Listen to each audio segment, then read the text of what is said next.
Hello students, मैं doctor निशा बंसल, सहायक आचार्य EAFM राजकीय महाविद्यालय सुमेरपुर से।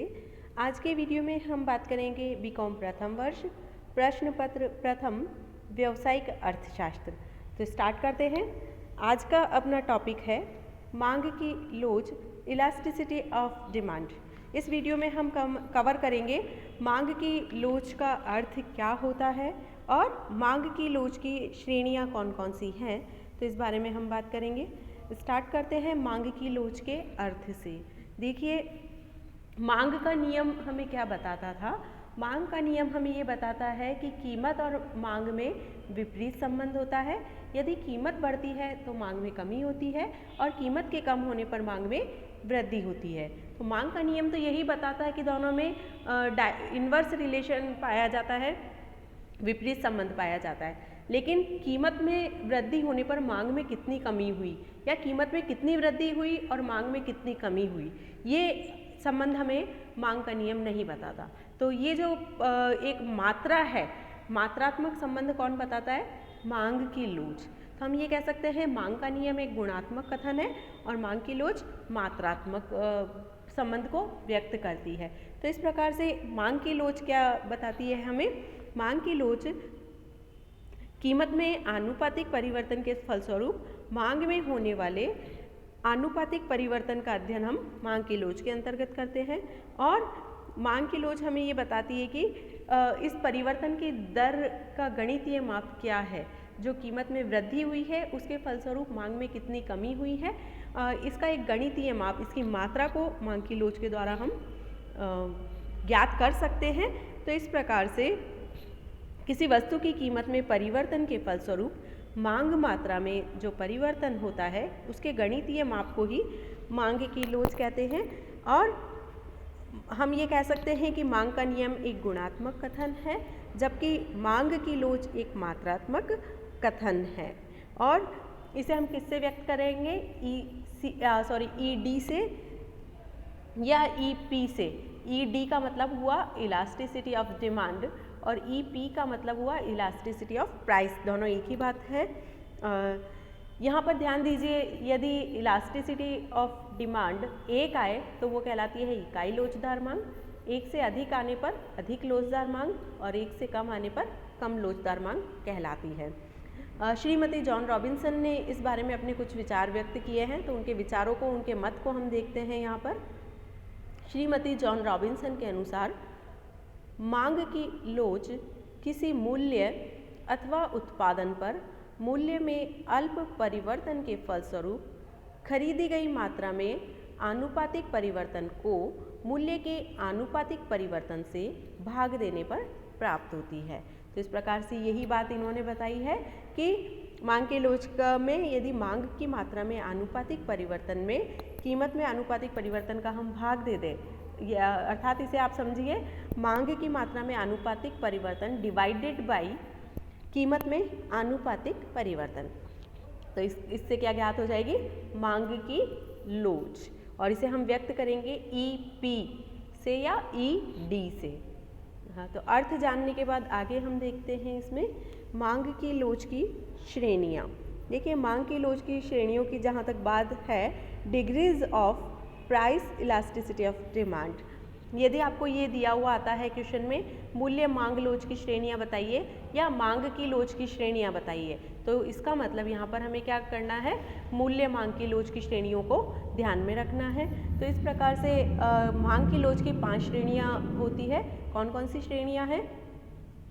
पूर्णतया लोचदार मांग, परफेक्टली इलास्टिक डिमांड, पूर्णतया बेलोचदार मांग, परफेक्टली इन इलास्टिक डिमांड, इकाई लोचदार मांग, इलास्टिक डिमांड, और अधिक लोचदार मांग, हाईली इलास्टिक डिमांड, और बेलोचदार मांग, इन इलास्टिक डिमांड। तो इस प्रकार से मांग की लोच की ये 5 श्रेणियाँ पाई जाती हैं।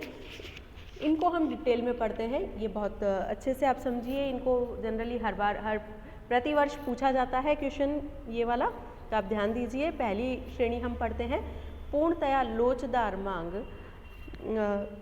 Perfectly elastic demand. देखिए, जब किसी वस्तु की कीमत में अत्यंत सूक्ष्म या कोई परिवर्तन नहीं होता है, लेकिन फिर भी मांग मात्रा में बहुत अधिक परिवर्तन हो जाते हैं, तो इसे हम क्या कहते हैं? पूर्णतया लोचदार मांग। कहने का तात्पर्य क्या है कि वस्तु की कीमत में कोई परिवर्तन नहीं हुआ है, कीमत बिल्कुल स्थिर है और मांग में बहुत ज़्यादा परिवर्तन हो रहा है। तो व्यवहारिक जीवन में यदि हम बात करें तो इस प्रकार की कोई भी वस्तु नहीं पाई जाती जिसकी कीमत में कोई परिवर्तन नहीं हो रहा, लेकिन उसकी मांग बहुत ज़्यादा फ्लक्चुएट हो रही है, बिल्कुल नील से बहुत अधिक मात्रा में अनंत तक बढ़ जाती है।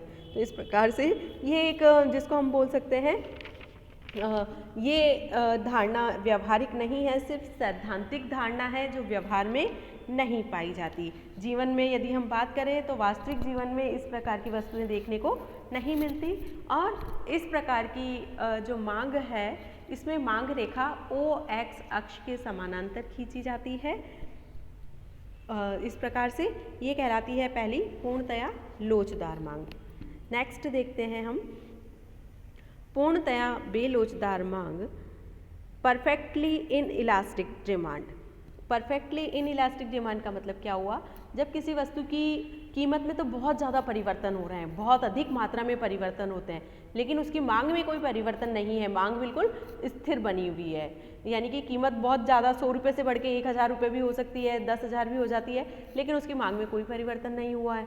तो इस प्रकार की जो ये धारणा है ये भी एक सैद्धांतिक धारणा है जो व्यवहारिक जीवन में नहीं पाई जाती। व्यवहारिक जीवन में इस प्रकार की कोई भी वस्तु नहीं है जिसकी कीमतों में बहुत अधिक मात्रा में परिवर्तन होता है, लेकिन उसकी मांग में कोई परिवर्तन नहीं होता। तो ये भी एक सैद्धांतिक धारणा है, काल्पनिक धारणा इसे कहा जा सकता है। और इस प्रकार की मांग के अंतर्गत मांग वक्र OY अक्ष के समानांतर होता है सीधी रेखा के रूप में।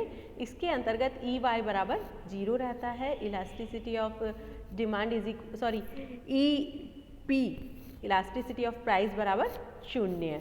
तो इस प्रकार से ये कहलाती है पूर्णतया बेलोचदार मांग। नेक्स्ट मांग का प्रकार हम पढ़ते हैं। इसमें मांग की लोच की श्रेणी है इकाई लोचदार मांग, इलास्टिक डिमांड। इलास्टिक डिमांड क्या होती है? कीमत में जितना परिवर्तन हुआ है मांग में भी उतना ही परिवर्तन हुआ है। मान लीजिए कीमत पढ़ देती हूँ मैं, फिर आगे समझाती हूँ आपको। किसी वस्तु की कीमत में आनुपातिक परिवर्तन के फलस्वरूप मांग मात्रा में होने वाले आनुपातिक परिवर्तन समान होते हैं, तो ऐसी वस्तुओं की मांग को लोचदार मांग कहते हैं। यानी कि मान लीजिए कि किसी वस्तु की कीमत में 20% की वृद्धि हो जाती है, 20% की वृद्धि हो जाती है, तो यहाँ पर उस वस्तु की मांग मात्रा में कितनी कमी होगी? सेम 20% की। यानी कि दोनों में इक्वल डिफरेंस आएगा। जितनी कीमत बढ़ी उतनी ही दर से मांग कम हो जाती है, तो दोनों का अनुपात समान रहता है। तो ऐसी मांग क्या कहलाती है? इकाई लोचदार मांग। और ऐसी सिचुएशन में इस प्रकार की मांग में मांग रेखा ऋणात्मक ढाल वाली 45 डिग्री कोण के समान बनती है। साथ ही इसमें आरामदायक वस्तुएं सम्मिलित की जाती हैं। तो इस प्रकार से ये कहलाती है इकाई लोचदार मांग। मांग की लोच की अगली श्रेणी है अधिक लोचदार मांग, हाईली इलास्टिक डिमांड। क्या होती है हाईली इलास्टिक डिमांड? देखिए, किसी वस्तु की कीमत में आनुपातिक परिवर्तन के फलस्वरूप मांग मात्रा में आनुपातिक परिवर्तन अधिक होते हैं, तो ऐसी वस्तुओं की मांग को अधिक लोचदार मांग कहते हैं। यानी कि कीमत में जितना परिवर्तन हुआ है मांग मात्रा में उससे अधिक अनुपात में यदि परिवर्तन होता है, तो ऐसी वस्तुओं की मांग को अधिक लोचदार मांग हम कहते हैं। एग्जाम्पल के लिए आप समझिए, जैसे कि हम कह दें कि कीमत में 20% की वृद्धि हुई है, तो मांग में जो कमी होती है वो 30% की, यानी कि मोर देन 20%। 20% से अधिक कितनी भी हो सकती है, 30% की कमी हो जाए, 40% की कमी हो जाए, 50% की कमी हो जाती है। तो इस प्रकार की वस्तुओं की ये मांग की लोच क्या कहलाएगी? अधिक लोचदार मांग कहलाएगी। तो इस प्रकार से कीमत में जितना परिवर्तन होता है मांग मात्रा में उससे अधिक अनुपात में परिवर्तन होता है।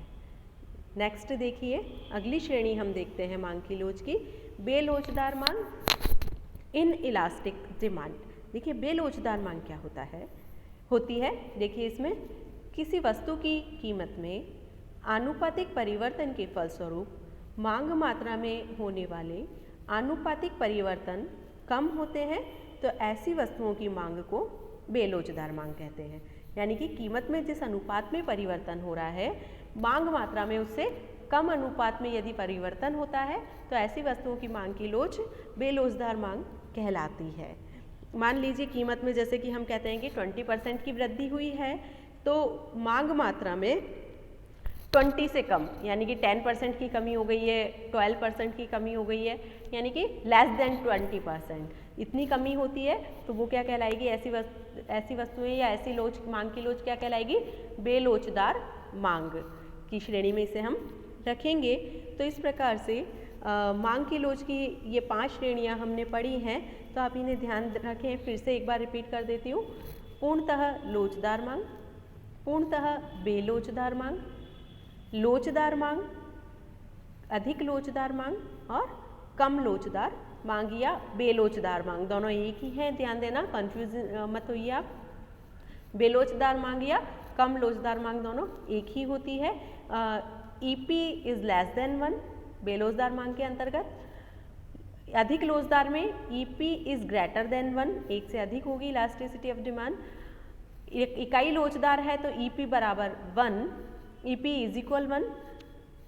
बेलोचदार मांग, यदि पूर्णतः बेलोचदार मांग है तो ऐसी सिचुएशन में EP इज इक्वल 0, और यदि पूर्णतः लोचदार मांग है तो ऐसी सिचुएशन में EP इज इक्वल इन्फिनिटी यहाँ पर पाई जाती है।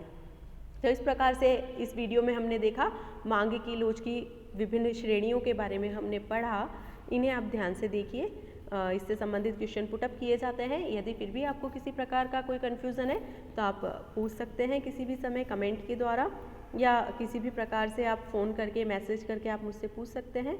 इसी के साथ आज का वीडियो यहीं पर समाप्त करते हैं। Thank you very much.